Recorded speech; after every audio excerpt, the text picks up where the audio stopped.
All right, just a quick disclaimer that this video is about CDs and not about vinyl. But considering I like to talk about unusual formats, there's certainly plenty of things to talk about beyond vinyl.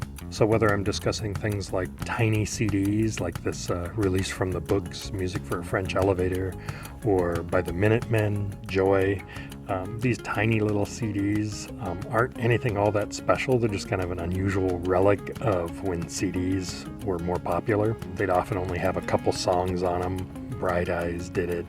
A bunch of other bands did this. There were really a ton of these things. So I'm going to start off by showing some really basic things like these, and then I'll show more sophisticated things later on. This is a really cool one. I'm horrified to try to pronounce bands like this, but it's Muum or something like that. Muum. There, now you can joke about how horribly I pronounce the band's name. But sometimes the cases were just different colors, like this Boredoms release that has a nice little silver screen print on the front. No text anywhere on the back or on the inside.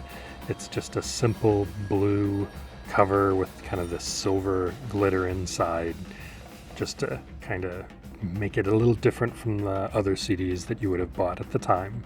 Another common thing to do was to make the jewel case just tinted with a color. So this Sigur Rós album, as you pull the inner parts out, would change because of the purple translucent cover.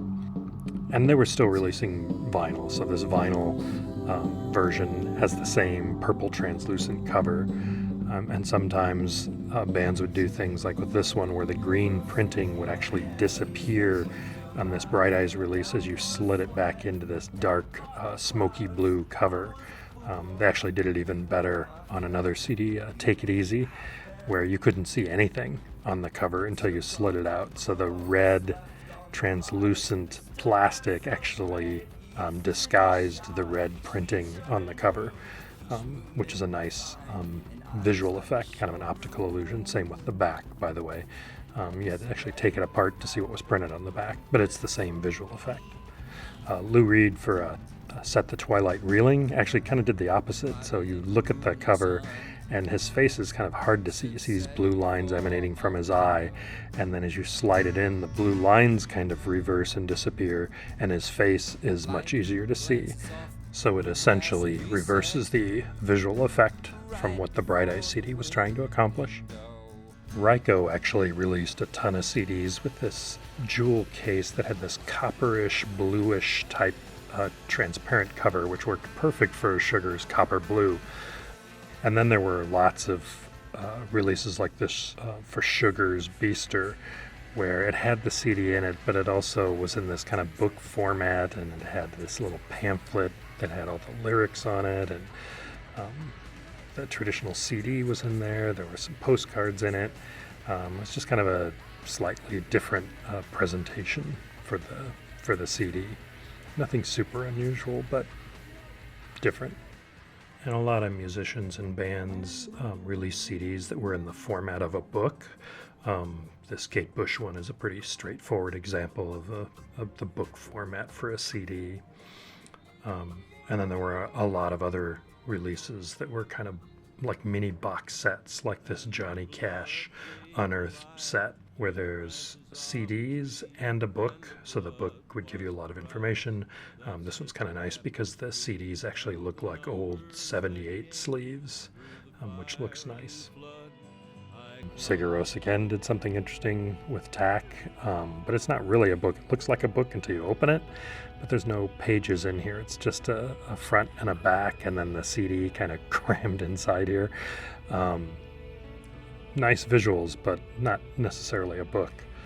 Bart Hopkin did one for the Gravichords release, where there was just tons of information that you could read through as you listened to these bizarre experimental type pieces. But it was a book that actually had a lot of information in it. Other musicians, and in fact there are so many, I could show these forever, but musicians like Beck used the book format and really more for visuals. There was almost all pictorial, lots of drawings and photographs and some text, but less a literal book like with the Bart Hopkin release. This also had a DVD in the back, so additional stuff came with it. Muyum also did another one, Summer Make Good. This is probably the most book-like out of all of them. It certainly had a lot of visuals, like the Beck release, drawings and things like that with minimal text in it. But the interesting thing about this is it really looked like a book you would have checked out from the library. The CD's in the back here, by the way. But it looked like a regular hardback book when you pulled the cover off. A nice visual and nice old antique book structure to it. And then you slid the cover on top, and it just really felt like a book. It's a really nice release for this one. 4AD was such a great label. They had so many great designs that they put out with a lot of releases. This particular one, Belly's King, was nice. Once again, visuals, photographs, etc. But it also had textured sleeves, these embossed sleeves, so as you ran your finger over it, you could actually feel the page. It had a much more tactile quality to it because of the embossment. And the embossment was kind of this pattern that you saw in other parts of the visuals. So just another gorgeous 4AD release. Lots of great visuals, lots of nice extra touches. Negative Land, it's All in Your Head, did a release recently with, had a couple CDs, one in the front, Acts 1 and Acts 2 in the back, that was actually put into a Bible, literally just a Bible. I kind of scanned through here, I couldn't find text that had actually been changed. I actually thought it would have been really interesting to hire a writer and actually change the text, but there was this Bible version. There's apparently a Quran version. I don't have the Quran, but definitely a book. Mugison had a lot of interesting releases. This particular one kind of had that book idea on the inside, but what was more interesting was this recycled paper cover was actually stitched together. So the book inside was hand stitched with thread to hold that book in place. And the idea of using other materials in addition to either the plastic jewel case or the traditional cardboard cover was kind of nice, and that handmade touch of stitching things on with thread. So if we start thinking about bands that used other materials, this release by The Lord would be one where they kind of had this fabric cover with the text stitched into it. Mike Behrends had an EP where supposedly all of these flannel pieces of fabric were his shirts that he wore during the tour that he was touring these songs, which is kind of an interesting concept. I don't know if in reality they really were the shirts that he wore, but I like to think it's true.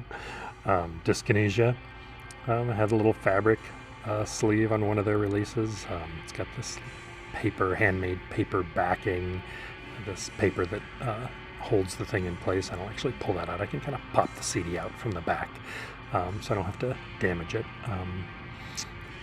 It's got this cork piece that holds the CD in place. Jeff McLennan turned me onto this band, United Bible Studies. I'm trying to find this one on CD. I don't actually own this one, but it has a kind of a hemp-type cover with this wooden piece on the front. But I think they only made about 77 of these. It was letterpressed, handmade fabric pouch. It had a little bit of resin incense in this little baggie that came with it. It just, this beeswax, it just an interesting little package with lots of additional materials used on it. And there's another band, Mise on a Beam. I'm not sure I'm pronouncing that correctly either, but they had a release called Crochet, which brilliantly, they actually crocheted the sleeves for these things. So this great little sweater crochet sleeve that it fits into, really completely different. That's going the extra mile for when you name an album Crochet. That's how you should do it. And there's a lot of these fur-covered ones, this various artists ones. For Scam Cats, it was called, had a furry sleeve, and the jewel case would slide and fit inside that fur sleeve.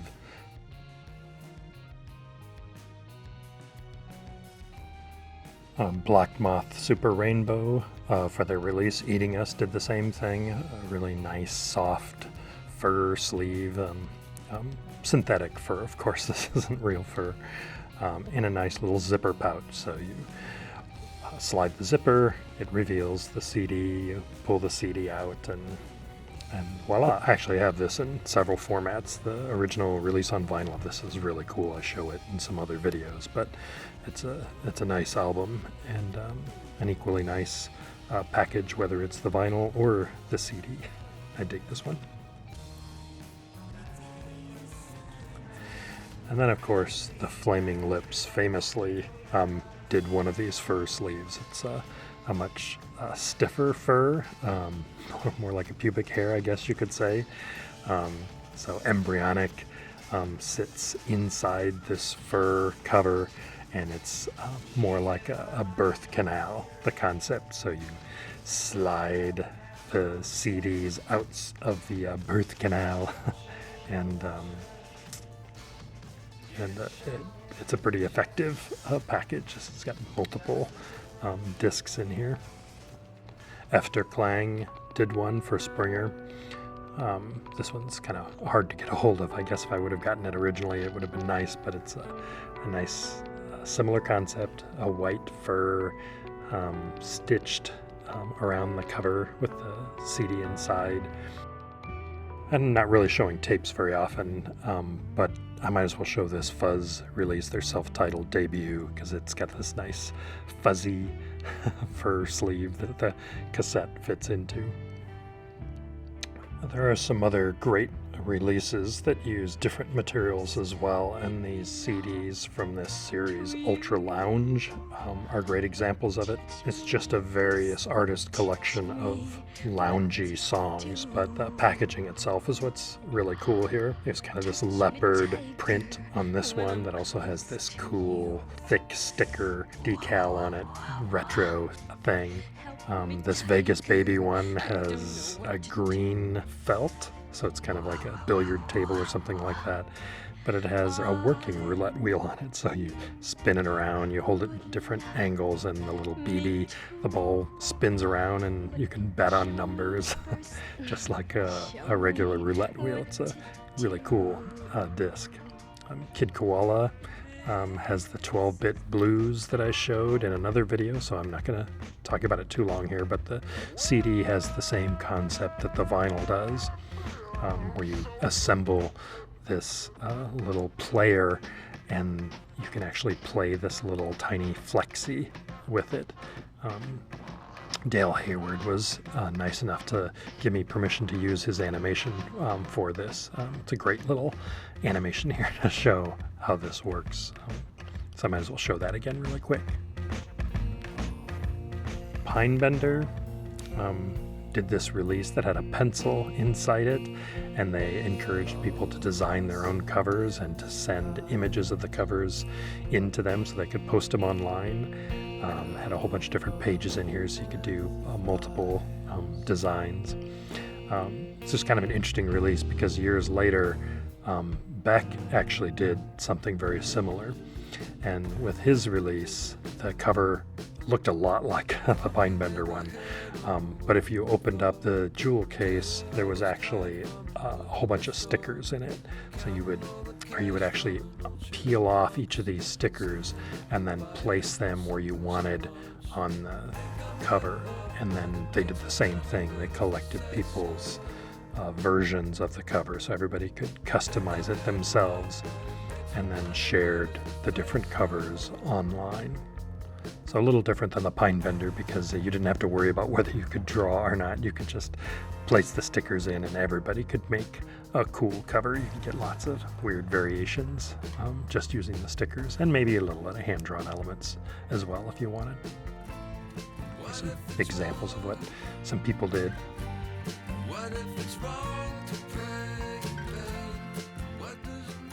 Spiritualized had this great one for Let It Come Down, whereas you held the CD in the light at different directions, it looked like this face that was coming out toward you, and it seemed like the head actually turned. It's this optical illusion that people using plaster have probably seen multiple times. The face is actually pressed down into the case, but it looks like it's coming out toward you, and the head seems to actually turn as you look at the CD case from different angles. It's a pretty cool optical illusion.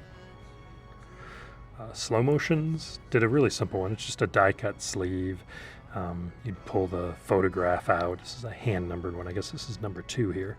But the part of the photo that's revealed through the die-cut changes the cover. So everybody's got a slightly different cover because of what's inside. Mume did another one here. Same. They always got something cool going on here, but they've got a whole bunch of multiple pieces of artwork, different sleeves in here. So depending on which one you put on top, you can kind of change the cover so it's unique from time to time. If you get bored of one cover, you just switch it to a different one. So that's kind of fun. Pete Rowe did this. As probably a bunch of musicians and artists have done similar things, of course, but it's like a little origami folded case here, which also has some foil stamping on it. But the idea is all of these different portions of the sleeve fold down and interlock with each other to hold the CD in place. Really, the thing that probably makes this the coolest is the fact that if you pull the CD up and unfold everything and then spin it around, it actually is like a carousel. It is a little merry-go-round with all the little horses on the side. So that works great with the title of the album. Here's another one. The sleeve's much thinner, so it's a little more flimsy, but it's the same kind of concept. For this release, Egg, you open it up and it reveals the CD inside. This actually came with the vinyl, so I was actually buying the record, and this is what came with it. Mugison again had another release, this time in a kind of a fake leather pouch, a faux leather pouch. You unfold the sleeve, there's a little booklet inside. The CD, of course, sits right down inside here. But it's a nice little folding sleeve. There are much more sophisticated little origami folded sleeves out there than these, but these are just a handful of nice subtle ones, or nice basic ones. These die-cut sleeves that fold out are kind of interesting. This of Montreal Skeletal lamping release is a good example of it. You kind of unfold each of these different parts, and each time you unfold something, a little bit more is revealed, and you're supposed to kind of interlock these edges together. It's kind of this monster, this creature that would stand upright, and lots of crazy little doodles in here, just tons of colorful doodles that make up this weird little creature that you see as you fold it together. The artwork in this is really nice.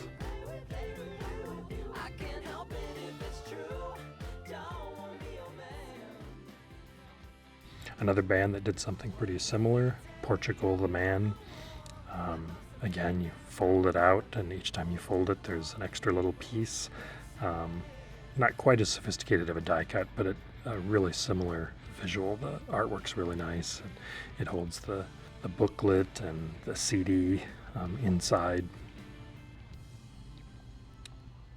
and of course folds back into a nice little square when you're done with it. But it's a nice effect on this one as well.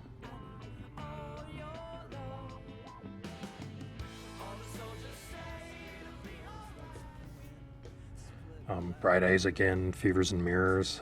Saddle Creek Records like to do a lot of interesting things with their releases. This one, it's like some other, actually I show a whole bunch of similar things that have metallic or reflective covers in one of my vinyl videos, but the CD is the same kind of thing. There's a little mylar square in here that's very reflective, so it acts a lot like a mirror. Funhouse mirror, but a mirror nonetheless. And that just stays inside the booklet. So when the booklet's in the case, you're looking at yourself as you're looking at the artwork. I should also mention that if you're ever in Omaha, Nebraska and go to the Saddle Creek Records store, the original artwork for a lot of the Saddle Creek releases is hanging on the wall, which is really cool. So this album is up in a corner, actually has a mirror, wallpaper on this board. It's just kind of cool that they've created an art gallery of sorts by putting the original artwork up on their walls. Loftus did a nice little CD. It's got this nice screen printing on the black paper, but kind of like that infamous Durruti column cover, it's actually sandpaper on the front. So a screen printed sandpaper, which is a nice touch. So the idea is, as you slide the CD in and out of your collection, it ruins the CDs on either side of the cover. So again, very much like that Durruti column. I'm going to show one more here, I guess, this copper blue one. It's another material that's actually copper metal, the cover. The album itself is sandwiched between two sheets of copper, so it's kind of a heavier CD. It's a really nice package to hold with that copper. It's got a unique Polaroid inside. I believe Bob Mould took the photos, I can't remember now, but the unique images are on the inside. I think I'm going to save the more unique CDs. They kind of get more sophisticated as I go here, but this video is already 20 minutes long, so I think I'm going to cut here, and then I'll show some more in the next 2 or 3 videos.